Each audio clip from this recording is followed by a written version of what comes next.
સ્વામિનારાયણ ભગવાનની જય, અક્ષર પુરુષોત્તમ મહારાજની જય, ગુણાતીતાન સ્વામી મહારાજની જય, ભગતજી મહારાજની જય, શાસ્ત્રીજી મહારાજની જય, યોગીજી મહારાજની જય.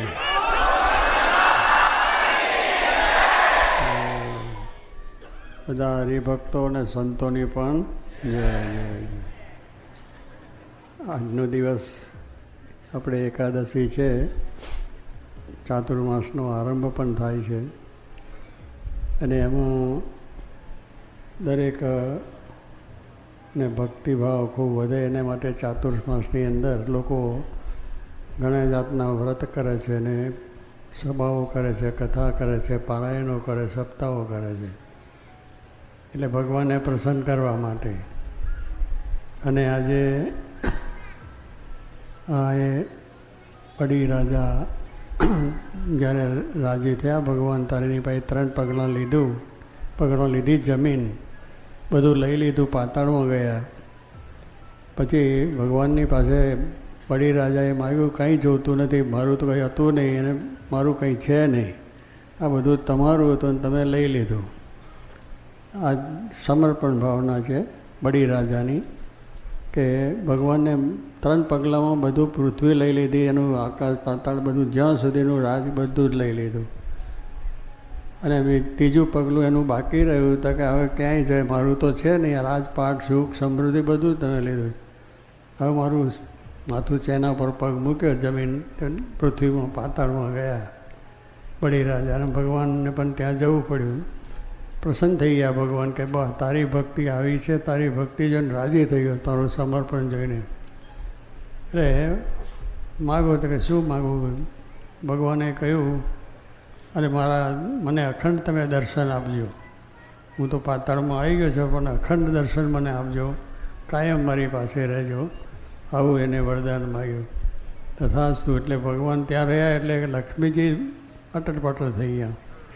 કારણ કે ઘરના માણસને બહુ આવું થાય, તમારે સમજી લેવું. કારણ કે આ બધા બેઠા છે એટલે આપણે તો કંઈ વિચાર કરવાનો છે નહીં, આ બાજુ વિચાર કરે.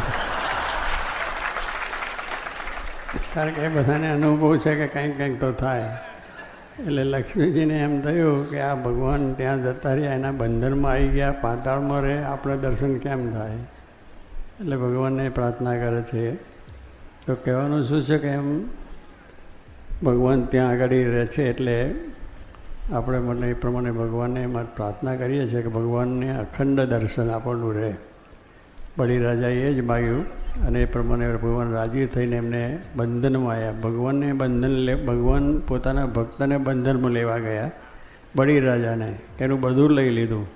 પેલા એ તો કહ્યું મારે 3 પગલાં એટલે તો કેટલું ભગવાન, 1, 2 ને 3 આપણે એ જાણતા હતા એમ. એટલે બડી રાજાને કહ્યું 3 પગલાં શું જવાનું હતું? 3 પગલાં તો ભગવાને બધું જ આખું લીધું, આખા બ્રહ્માંડની અંદરની વસ્તુ એની જે કંઈ હતી બધી લઈ લીધી.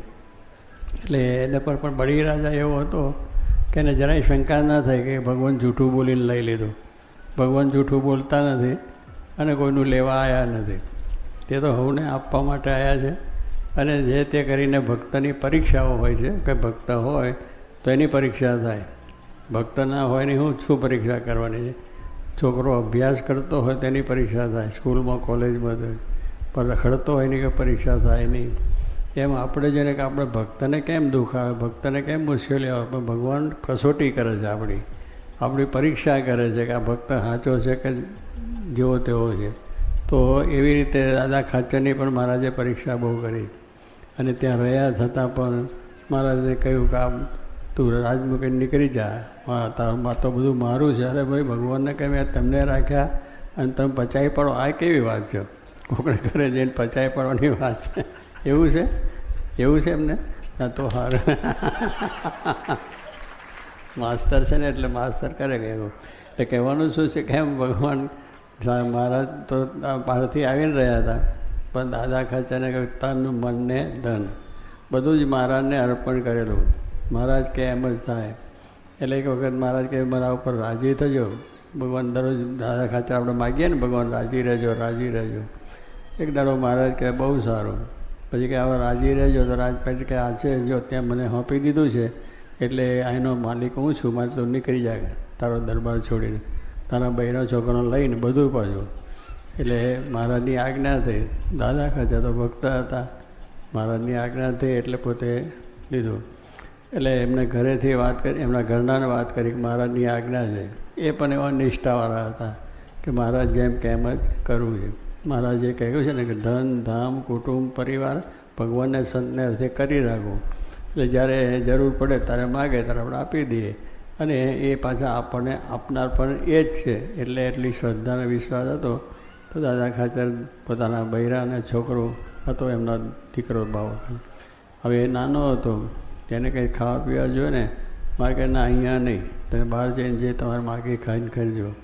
એટલે છોકરાનું પણ કંઈ લેવા દીધું નહીં. પણ દાદા ખાચરને રંચ માત્ર સંશય થયો નહીં કે મહારાજ તમે આ મારે આવું શું કર્યું, મારે ક્યાં જઈને રહેવું, કેમ કરવું આ બૈરા છોકરા. મારે જે કર્યું સારું છે. પછી મહારાજ તે તો થોડેક દાડે ગયા. પછી મહારાજે દાદા બધાને કહ્યું કે આ દાદા ખાચર જતા રહ્યા, તમે કંઈ કહ્યું કે મહારાજ તમે આજ્ઞા કરી, તમે શું કર્યું? અમે બોલીએ તમે પછી વચમાં આવી જઈએ. એટલે બોલવાનું તો છે જ નહીં ભગવાન આગળ. એટલે દાવા મહારાજ કહ્યું કે આવી રીતે છે, માટે એને પાછા બોલાવો. પાછા આવી ગયા. પછી ત્યાં કહેવાનું શું છે કે તો પણ દાદા ખાચર એમ ના મને કાઢી મૂક્યો, બોલાયો, કર્યો. કારણ કે ભગવાનનું છે ને ભગવાન સંભાળે છે, અને ઠેર સુધી એનું સંભાળ્યું છે, તેમ બલિરાજાનું સંભાળ્યું. એટલે કહેવાનું શું છે કે આ રીતે એકાદશીના દાડે ભગવાન ત્યાં જાય છે. એટલે અત્યારે પોઢી ગયા ભગવાન કહે છે, પાતાળમાં ગયા એટલે પોઢજો. ભગવાન ઊંઘે તો દુનિયાનું સટન પટન થઈ જાય.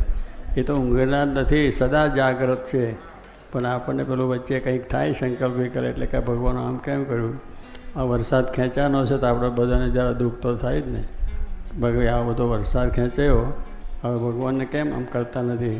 પણ હવે ભક્તિ છે નકામી જતી નથી. એ ભગવાન ગમે ત્યારે આપણને બીક નહીં બીજી રીતે ફળ આપે જ છે.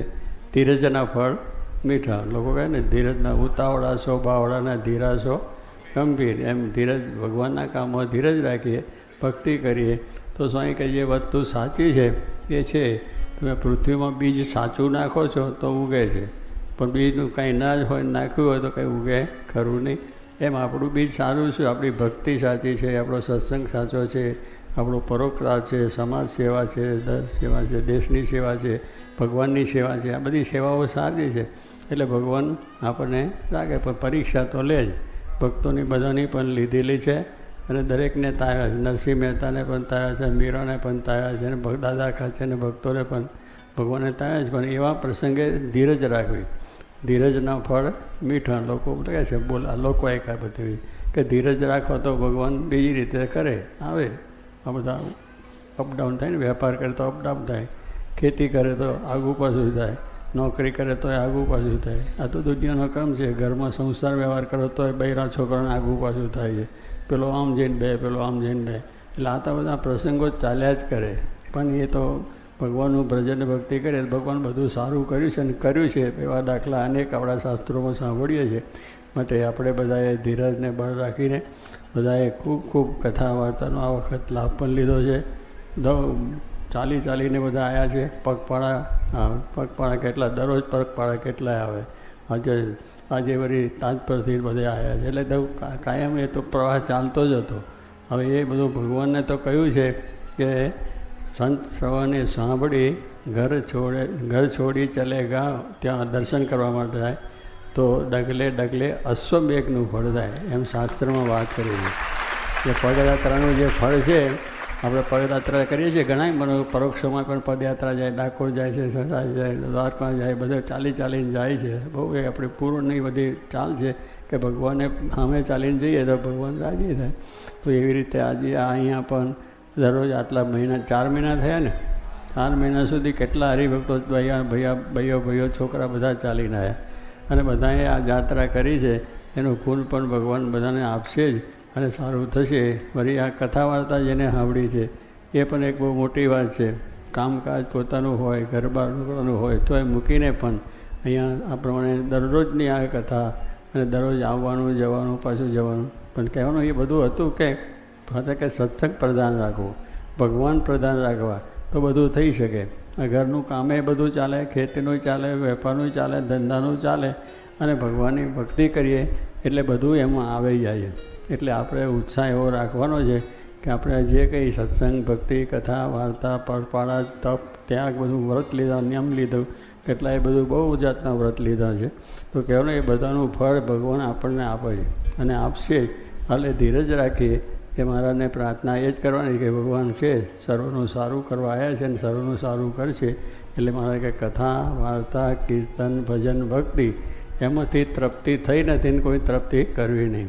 માણસને કરોડ રૂપિયા થાય તોય તૃપ્તિ થાય ને 2 કરોડ થાય, 2 ના 5 થાય, 5 ના 10 થાય, આટલી જમીન છે તેનાથી આટલી થાય, વધારે થાય. દરેકને કંઈક કંઈક કરે છે એમાં એને પોતાને ઈચ્છા રહ્યા કરે કે વધે વધે એમ. પણ કથા વાર્તામાં કંટાળો હોય કે બહુ સાંભળ્યું પણ દરરોજ જતા હતા ને સાંભળતા એનું એ જ વાત છે. પણ ખાવામાં એની એ જ વાત છે, દાળ ભાત, રોટલી, રોટલાનું શાક, બીજું કંઈ પણ દરરોજ ખાઈએ ત્યારે જ ભૂખ જાય છે. એમ કથા વાર્તા છે એની એ જ હોય. ભગવાનના સંતનો મહિમા હોય, કથા વાર્તા હોય, દરેકનો આખ્યાન સાંભળે તો બળ મળે આપણને. એટલે એનાથી આપણને છે. પણ પેલું શું થાય કે પેલું આપણને સામાન્ય લાગે, કંઈ ના થાય. પણ દરરોજ ખાવાનું જોઈએ, દરરોજ સુવાનું જોઈએ છે, દરેક વસ્તુ દરરોજ કરવી જ પડે છે. એમાંય પણ દરરોજ કરવાની હોય કે ભાઈ ના આજને કાલે કરશું. પણ કાલે તો પાછું આપણું શું છે, દેહનો નિર્ધાર છે. આ દેહનો કોઈ નિર્ધાર નથી. એટલા માટે કહ્યું કાલ કરંતા આજ કરંતા અબ, મૂળ વિનાનું ઢોકડું ઢળેગા કબ કરેગા કબ. કે આપણે કે અમારે કહ્યું કે કાલે કરવું એ આજે કરી નાખવું. ના ભાઈ હું કાલે કરી, એટલી વાર નહીં, કારણ કે દેહનો ભરોસો નથી. આપણે અહીં બેઠા છે અને બધે ફરી જતાં જતાં કેટલાના એ થઈ જાય. એટલે આપણો દેહ પડી જાય એની ખબર પડતી નથી. એટલે દેહનો કોઈ નિર્ધાર નથી. નાશવંત દેહ કયો, આ શરીર છે નાશવંત છે, નાશ પામી જવાનું છે. પણ ક્યારેક એ સમય થશે નથી ખબર. એટલે સ્વામી કે જે સારો સંકલ્પ થયો એ આજે જ કરી નાખો, અને આજ નહીં પણ અત્યારે હમણાં જ કરી નાખો. એટલી બધી આનો મહિમા કયો છે. અને નહીં તો પછી શું દેહ પડી જશે તો આપણે કરવાનું રહી જશે. માટે સ્વામી કે જેટલું ન કરીએ એટલું ઓછું છે. ધંધામાં જેટલું ન કરીએ એટલું ઓછું. કમાણી થતી હોય તો ધંધો વધારે જ જઈએ, ખેતી કરતા ખેતીમાં કરીએ, નોકરી તો નોકરીમાં કરીએ, વધારે જ જઈએ છીએ. એમ સ્વામી કે આનોય પણ આપણે વધારો કરો, એનો પણ ટાઈમ કાઢો. સવારમાં ઉઠીને ભગવાનની પાઠ પૂજા થાય, અને સ્વામીએ જેમ કહ્યું રાત્રે આરતી પૂજા થાય. ફરી રવિવારની સભા કહી છે તો રવિવારનો સભા પણ સ્વામીએ તો 25,000નો નફો મૂકીને રવિવારની સભા કરવાની જોગી બાપાએ કહી. એટલે આ બધા સમય સાચવી લેવાના. આપણા વ્યવહારના દરેક સમય સાચવી લે છે. લગ્ન પ્રસંગના હોય કે પછી મરણ પ્રસંગ હોય કે કાં તો બધા ઘણી જાતના પ્રસંગો સાચવીએ છીએ અને સાચવવા પડે. એમ કહીએ કે ભાઈ આ તો અમારો સંબંધ છે, સાચવવો પડે. એટલે ભાઈ સાચવો સંબંધ તાર ભગવાનનો સંબંધ નહીં. આ તને મનુષ્ય દેહ આપ્યો, તને આવી બુદ્ધિ આપી જેનાથી તું આ બધું કમાયો છે. પણ એ જ નથી સમજાતું, પેલું સમજાય અને જવું પડે. ભગવાનને પહેલાં કંઈક પ્રસંગ છે ને તો કે અમારે એને મોડે જવું પડે. અમારે એને લગ્ન પ્રસંગ હોય તો અમારે સાચવવો પડે. એટલે આ ભગવાનનો સાચવો. ભગવાન તમને આ દેહ આપ્યો, પૈસા, બુદ્ધિ, શક્તિ બધું આપ્યું છે, એના પ્રસંગ નહીં સાચવા તો આ બધા પ્રસંગો તમે સાચવા છે. બધા હરિભક્તોએ સાચવા છે, મહારાજના વખતમાં સાચવા છે, અને ભક્તોને આપ્યા છે. શાસ્ત્રી મહારાજ, જોગી મહારાજ વખતમાંથી ઉત્સવ સમય કથા, વાર્તા, કીર્તન, ભક્તિ અને ભગવાને સર્વને સુખ્યા કર્યા છે. તો આપણે પણ આ લાભ લીધો છે. એનું મહારાજ આનંદ ઘણું બધાને ફળ આપશે, બધાને સુખ્યા કરશે. વરસાદ પાણી પણ સારા થાય અને બધાને દુષ્કાળ સારા થાય.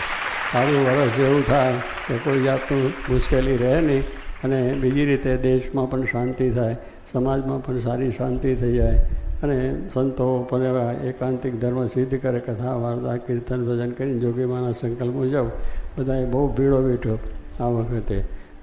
દરિયા એટલે આમથું તો થાય ને, ભીડો તો એમને પડે. આપણે તો બેઠા બેઠા અહીંથી આ ખુરશીમાં અહીં ત્યાં અહીંથી અહીં, બીજું કંઈ કર્યું નથી. પણ એમનો ભીડો આવ્યા, હરિભક્તો આવ્યા, એમને રમાડવા જમાડવા, કથા વાર્તા કીર્તન કરી અને આ બધું કાર્ય કર્યું છે. અને ભક્તો પણ પોતે ભીડો બેઠી કામકાજ મૂકીને આવ્યા છે. એટલે એમને પણ દેશકાળ સારા થાય, એમને પણ ભક્તિ વધે અને સ્વામી નિરંતર ભક્તિ વધતી જાય.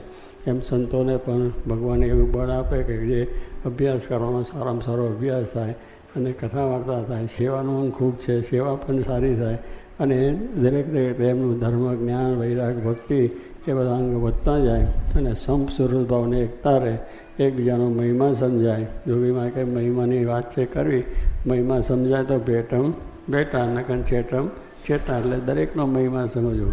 બધા સારા છે. ગુણાત્યાંશ કહ્યું કે આ બધા સારા છે, હું નથી સમજતો તો કોઈનો દોષ આવે, કોઈનો અભાવ હોય.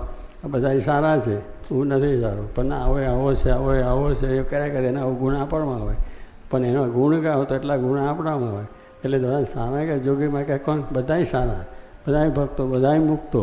એટલે કહેવું એમ મોટા પુરુષનું દિલ એવું છે કે હવને આગળ, તો હવને તમે માન આપશો તો માન તમને મળશે. એટલે મળવાનું આપણને છે, પણ ના એને માન ના વધવું જોઈએ, એને આમ ના થવું જોઈએ, એને આમ કેમ કર્યું, અને એમ કેમ કર્યું, એ જોયા કરીએ બધું. એટલે મહારાજ કહ્યું મહિમા જેવી કોઈ વાત નથી, મહિમા સમજ્યા તો બેટમ બેટા છે, એવો મહિમા સમજ્યા છે તો આ લાભ લીધો છે અને હજુ બધો લાભ મળશે અને બધી રીતે સુખ શાંતિ થાય. હરિભક્તો સંતો બંતોને બધા તો બધા રાજી રહેજો. પીધો તો હરિભક્તોને પડ્યો છે, સંતોને પણ પડ્યો છે, પણ બધાએ રાજી રહેજો. પણ હવે ભગવાનની દયાથી હવે પાછું વળી અમારે કંઈક તો જવું પડે ને આગળ, પાછા બીજા દેશ પરદેશ ત્યાંના હરિભક્તોને સુખ જોતું હોય, એમને લાભ જોતો હોય ને. એટલે મહારાજે કર્યું છે, શાસ્ત્રી મહારાજ કર્યું, જોગી મહારાજ કર્યું છે. અને બધા એમ ફરવે ફરતા સંત તો ચાલતા ભલા, સંત છે એ બેસી રહે તો પાછું કંઈ પાણી ભરાઈ રહે તો બગડી જાય, માટે ફરતું હતું.